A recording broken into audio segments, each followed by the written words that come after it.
Now, we're about to be joined by the most popular medic that I've known on television or radio, because he talks clearly and he doesn't hide from the political and economic backdrop to this, or for that matter, many other health issues. Health cannot be separated from the rest of society. It's not something that exists in a bubble.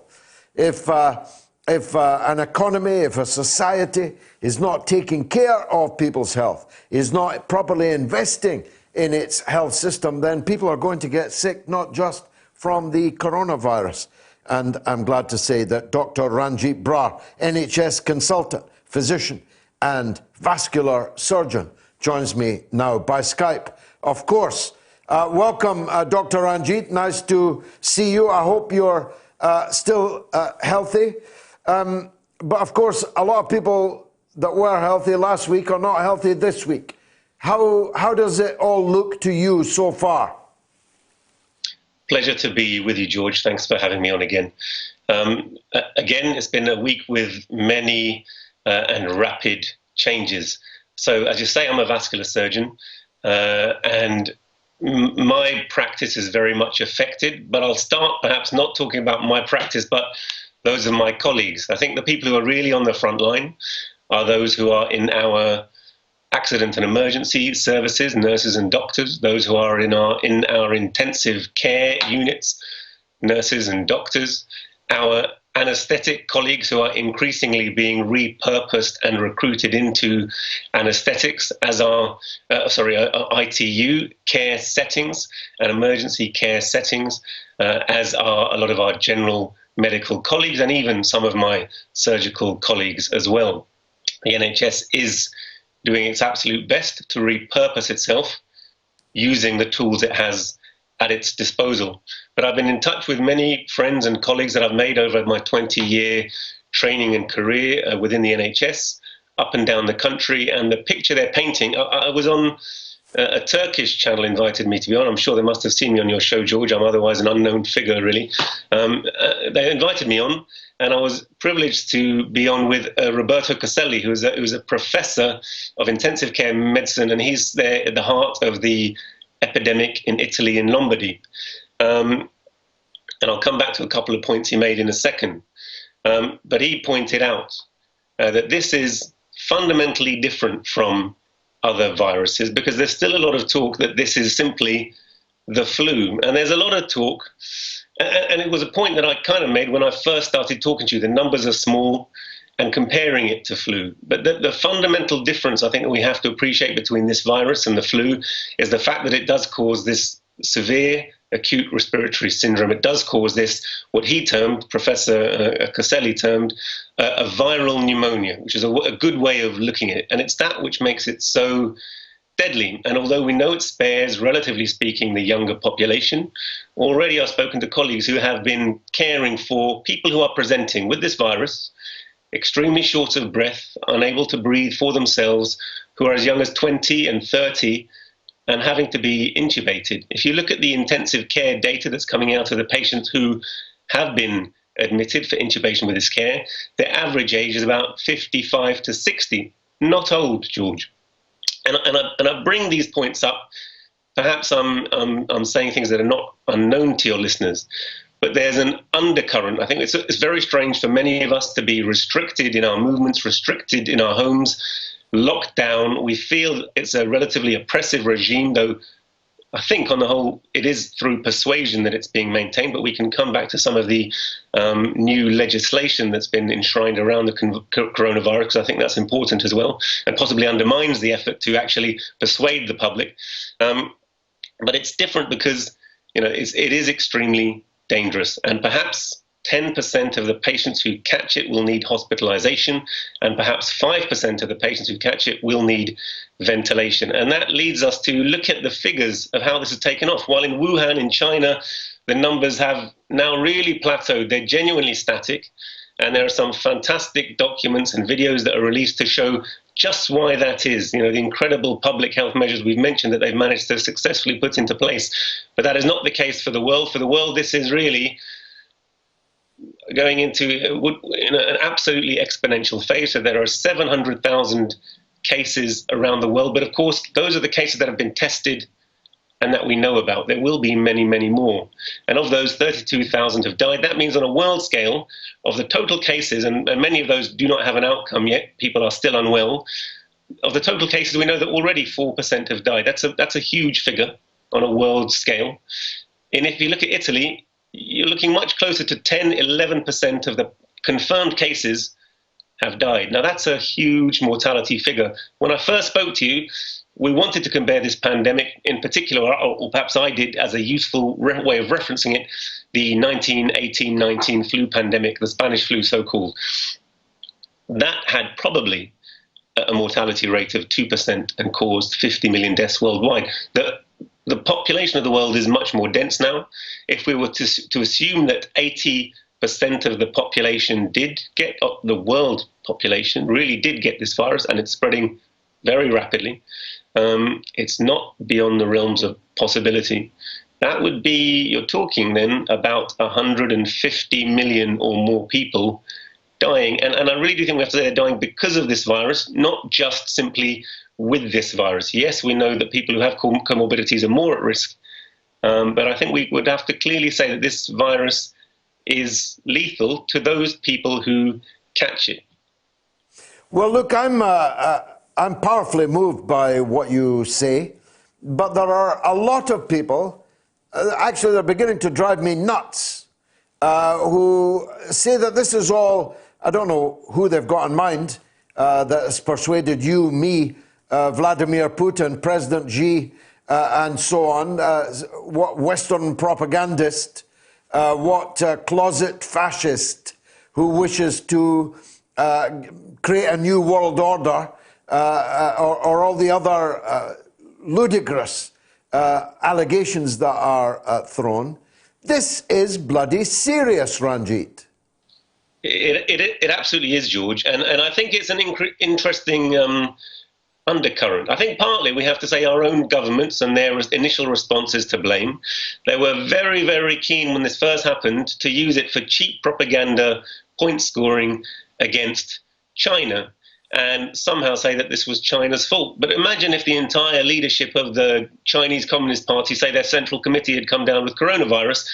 You know, President Trump, our own leaders, Boris Johnson, if he's still leading the government, now that he, Chris Whitty, and of course our health minister, Matt Hancock, all came down with coronavirus within 24 hours, they would have had an absolute field day. But you know, the fact that this is spreading throughout our royals, throughout our MPs, throughout our government, shows you how widespread it is.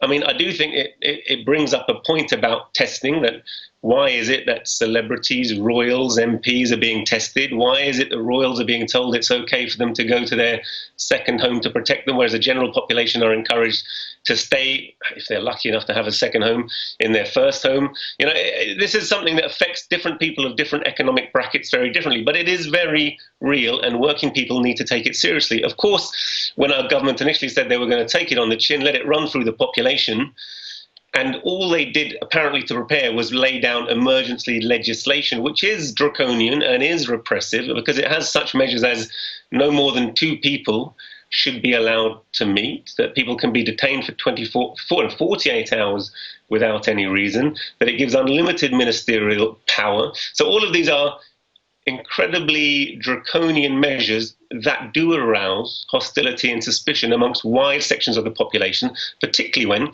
large numbers of working class people are anyway alienated from the government, because I don't believe that our government has their best interests at heart. So for all of those reasons, and I watched Peter Hitchens, someone whose politics are very different from mine, who are very different from yours, but sometimes does take a courageous and independent stand against the prevailing orthodoxy of normal propaganda, normal mainstream media. He spoke out quite powerfully against the Iraq War, for example, and therefore has his own following and a certain gravitas. I heard him speak on Talk Radio. Talk Radio even had invited me to speak a few weeks ago, very briefly, on their news. So I heard him speak, and it was interesting. He does quote sources, he does read, he does think. He's quoted, for example, German immunologist, and I went and I had a look at a little YouTube interview with that German immunologist, who pointed out that in Germany, their mortality rate's a lot lower. It was 0.03. In fact, it's catching up. It's coming up to 0.7, which is as low as China got it with very good health measures. And it may be that Germany has a much higher incubation rate of intensive care beds and general acute beds, and it has more ventilators. It has about 8 times as many ventilators as the UK. It may be that they never have such bad mortality figures as the UK, because in the UK already we know we have 20,000 cases. I fear it's much more than that. If you see the way it's spreading through wards, spreading through hospitals, spreading through the healthcare population. I know, for example, that 1/4 of the ambulance staff in London are off sick, self-isolating. Of course, we don't absolutely know whether they have the disease or not, because they're not being tested. And Matt Hancock, or in fact, it wasn't Matt Hancock. So when the government and the A team, if you like, went down with COVID, they did actually, for the first time, wheel out Simon Stevens. So Simon Stevens, who is actually the de facto, the real head of NHS England, the chief officer of NHS England, and he made an announcement that they were doubling the testing by next week. But still, our testing is woefully inadequate. There's been signs that our government has secured 3.5 million tests. If you have a look at where those tests are, they've not reached the front line. Some people are starting to be tested, but overwhelmingly, frontline nurses and medics haven't been tested. Don't know, therefore, whether they have the symptoms, don't know whether it's safe for them to work. So these are the aspects of our response which are not joined up, which have led to people thinking, to be honest, they can't take it very seriously. If you see the social distancing that's happening in China in areas where they genuinely were concerned and have locked down, because they didn't lock down everywhere, they did rigorous testing, rigorous contact tracing, encouraged people to self-isolate, tested people 3 or 4 times to make sure, 1, they had the virus, and 2, then were clear and negative before they're allowed to go back into society. So strong measures, strict measures, but appropriately guided and targeted measures through a population who are trusting of their government, because they know their government has their best interests at heart, and in a government that was able to mobilize the resources, the economic resources, the health resources of the entire country to deal with the problem, and didn't have to reckon, if you like, with the furies of private interest. Our government has been able to, and we must say they have put measures in place, but it's largely a massive bailout. There's been a huge economic crisis and crash, which we're kind of distracted from slightly by our unusual physical conditions of being locked in the house. But 1/3 of the value of the stock market worldwide was wiped out within the course of a week. There are massive, implications for that, which will be long-term economic problems, and that the underlying epidemic, which is not one of just the coronavirus by itself. It's the underlying epidemic, if you like, of poverty and inequality. And that means that it's very different for me, who, if I'm locked down, I have a house and I have a garden and my wife is at home with me and we have kids, but we will look after them and we have food. We found that there are 3 to 4 million children who, despite the lockdown, are having to go to school every day in order to take their food. So not being properly isolated from the risk of the virus, and will carry on spreading the virus precisely because actually they're food insecure. We have so many people in our own country, the 5th richest country on earth, who are insecure. Imagine what the situation is going to be like in proper third world countries where there really is not the health infrastructure to test or treat people. I know, and I'll just give one brief example of India. My father is Indian. Currently he's staying in India. Modi there has been praised by some for locking down the country. I normally would be very skeptical of praising Modi, and now when I'm seeing how that lockdown is being enacted, I'm right to be skeptical. Working class people in India work hard for small amounts of money and they migrate all across the country. With the lockdown, those large working class communities have been chucked out of their jobs, a lot of them in construction, a lot of them in agriculture. They've lost their wages. They've lost their ability to feed themselves. There's no transport, but they've been told they have to go back to their ancestral villages, sometimes halfway across the country.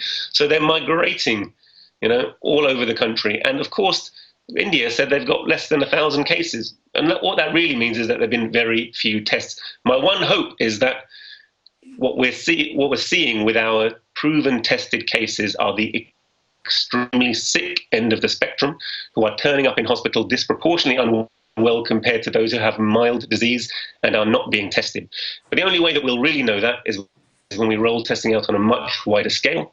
And 3.5 million tests, I hope those will really be seen on the front line. But much like the PPE crisis, and there really is a crisis of personal protective equipment, because one, this virus is much more infective than normal bacteria, which is what the infections that hospitals normally deal with.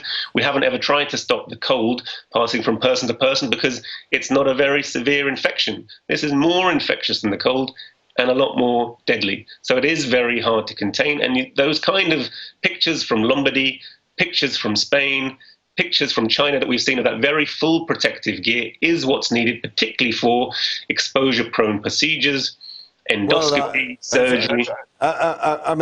Words fail me that the sixth richest country in the world with a seat on the United Nations Security Council, a nuclear-armed military power, doesn't have enough personal protection equipment for its own health staff. Dr. Ranjeet, thanks as always. I hope you'll come back next week, and I hope we'll have some better news, though unlikely that seems. Thank you very much indeed for coming back on the show. Sean.